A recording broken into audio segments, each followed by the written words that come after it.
하나님의 마음이 어디로 흐르는가 하면 가난한 자, 없는 자에게 하나님 마음이 흐르고 있어요. 근데 문제는 교회는 이 하나님의 마음과는 상관없이 그 당시에 교회가 하나님 마음과 역행해서 오히려 가난한 자 쪽 편을 들어줘야 될 교회가 오히려 이제는 부자들을 부러워하고 그들을 특별 대우하고 그들을 차별하게 되었다. 야고보가 여기에서 한탄을 하고 있는 겁니다. 그러면서 그 6절에서 계속해서 이 문제를 조금 더 진행시킵니다. 6절 7절입니다. 너희는 도리어 가난한 자를 업신 여겼도다. 부자는 너희를 억압하여 법정으로 끌고 가지 아니하느냐. 그들은 너희에게 대하여 일컫는 바 그 아름다운 이름을 비방하지 아니하였느냐. 이게 무슨 뜻입니까? 너희들이 그렇게 좋아하는 부자들이 누구냐? 너희들을 법정으로 끌고 가지 않느냐? 이렇게 이야기합니다.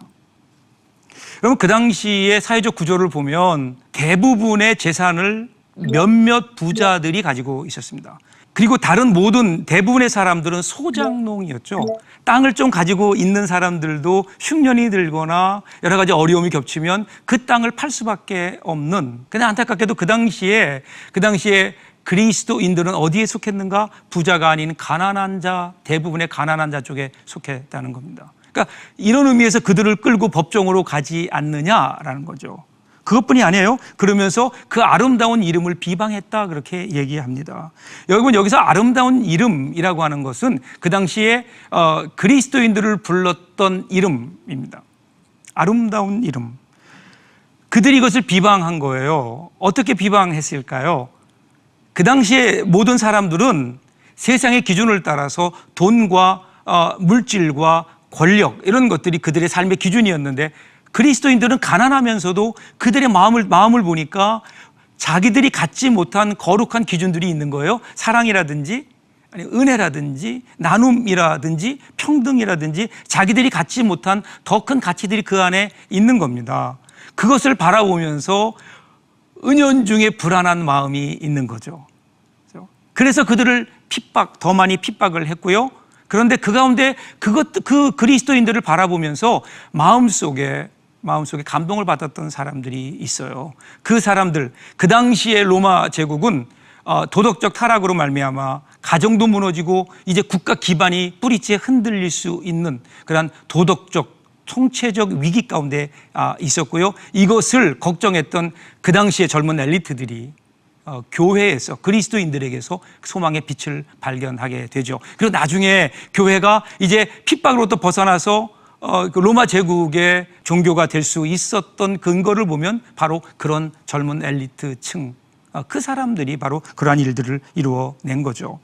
자, 지금요, 하나님께서 이 땅에 거룩한 씨를 심으시고 그들을 이 세상에 살게 하신 이유는 세상이 갖지 못한 것들을 보여주면서 세상이 부러워하고 세상이 따라오도록 하는 것이 하나님의 의도였는데, 그 의도와는 상관없이 하나님의 거룩한 씨들인 그리스도인들이 오히려 세상을 부러워하고 세상을 따라가고 있다는 겁니다. 자, 이 문제를 어떻게 극복할 수 있을까요? 8절부터 보세요. 8절 보면 너희가 만일 성경에 기록된 대로 내 이웃 사랑하기를 내 몸과 같이 하라 하신 최고의 법을 지키면 잘하는 것이거니와 만일 너희가 사람을 차별하여 대하면 죄를 짓는 것이니 율법이 너희를 범법자로 정죄하리라. 여기서 야고보는 좀 더 근원적인 것을 지적합니다.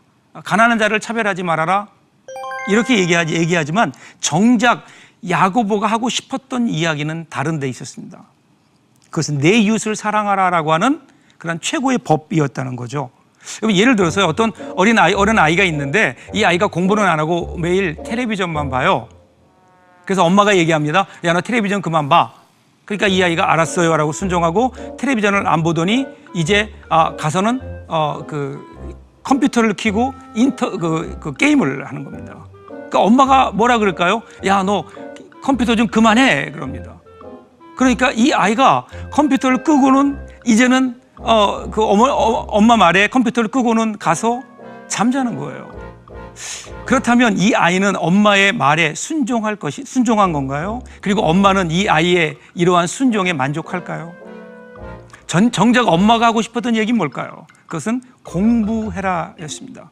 지금 야고보가 그 이야기를 하고 있는 겁니다. 여러 가지 많은 계명들이 있어요. 그 가운데 하나가 차별하지 말라입니다. 근데 차별하지 말라고 하는 야고보의 그 마음을 보면 그것은 이웃을 사랑해라라는 겁니다. 이웃을 사랑하라라는 그러한 주님의 명령이죠. 이 법이 뭐냐면 이 법이 최고법이고 이것이 예수님께서 우리에게 주신 법이고 이 법을 지키면 다른 모든 법들은 지켜질 수 있는 거죠. 그럼 구약에 보면 하나님께서 이스라엘 백성들에게 주신 법이 613가지라 그래요.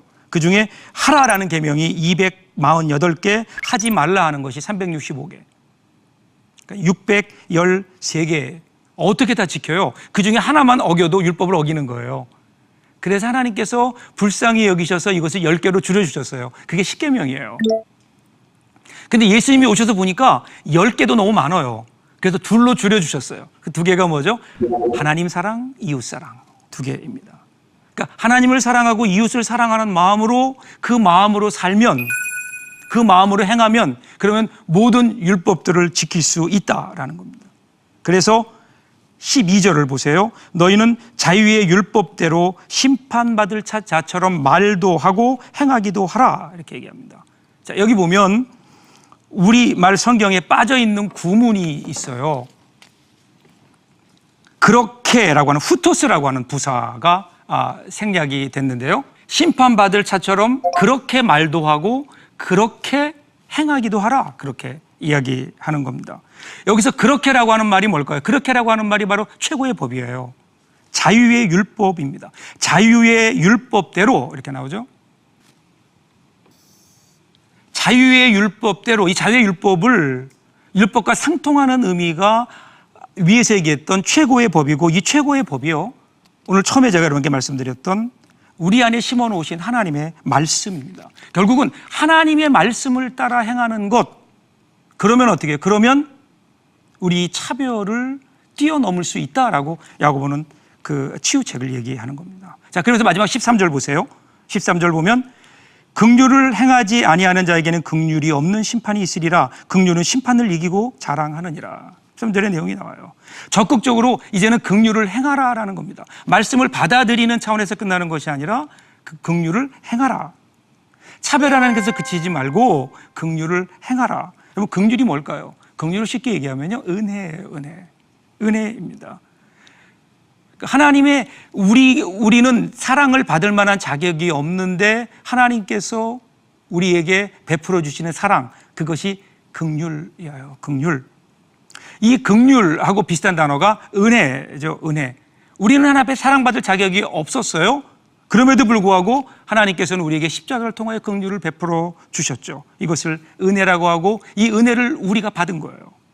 그러니까 우리가 이 은혜를 받았으니 어떻게 은혜를 나누어 줘야 됩니다. 이 긍휼을 우리가 받았으니까 긍휼을 베푸는 자로 살아가라라는 겁니다. 그리고 이 긍휼이 가장 잘 나타난 곳이 성육신입니다. 예수님께서 자기를 비워 이 땅에 오신 하나님이 우리를 구원하시기 위해서 하신 일이 가장 높은 곳에서 가장 낮은 곳으로 내려오시는 일이었어요. 이것이 긍휼입니다. 그러므로 긍휼을 우리가 행하기 위해서 우리의 인생의 방향이 바뀌어야 돼요. 그 방향은 어디 있을까요? 낮은 곳으로 내려가는 겁니다. 하나님 나라에는 원칙이 있어요. 하나님 나라는요, 강한 데서 약한 곳으로, 높은 곳에서 낮은 곳으로,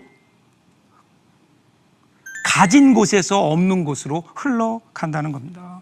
이 땅에 하나님은 그러한 긍휼의 행함을 통해서 이 땅에 하나님의 나라를 건설하기를 원하시는 겁니다. 거기에 하나님 나라의 역사가 일어나죠. 초대교회 역사를 보세요. 초대교회에 엄청난 일이 있었어요. 그 엄청난 일이 있었는데 그 힘이 무엇일까요? 겉으로 드러난 힘은 성령의 역사였어요. 그런데 성령이 역사하면서 어떤 일이 있었나요? 사람들의 가치관이 바뀌기 시작했습니다. 인생관이 바뀌었습니다. 세상을 살아가는 흐름이 바뀌었습니다. 갑자기 높은 데서 낮은 곳으로 부자들에게서 가난한 사람들에게도 그들의 마음과 그들의 물질이 흐르기 시작했습니다. 성경을 보세요. 그 누구도 자기 것이라고 주장하는 사람들이 없었다, 유무상통했다, 성경은 이야기합니다. 여기에서 하나님의 나라가 이루어지게 되고 그 하나님 나라 안에서 하나님의 영광이 나타나게 되는 거죠. 저는 오늘 우리들이 만들어가야 될 세상이 이런 세상이 아닌가 생각합니다.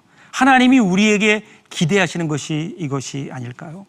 우리나라에 예수 믿는 사람들이 참 많은데, 근데 오늘 우리가 살고 있는 이 세상을 보면 예수의 냄새가 별로 나지 않는, 예수 믿지 않는 사람이 만들어가는 세상과 별로 다를 것이 없는, 어느 때부턴가 우리 가운데 욕심이 들어와 우리가 욕심을 따라 살고 있기 때문에 그런 것은 아닌가.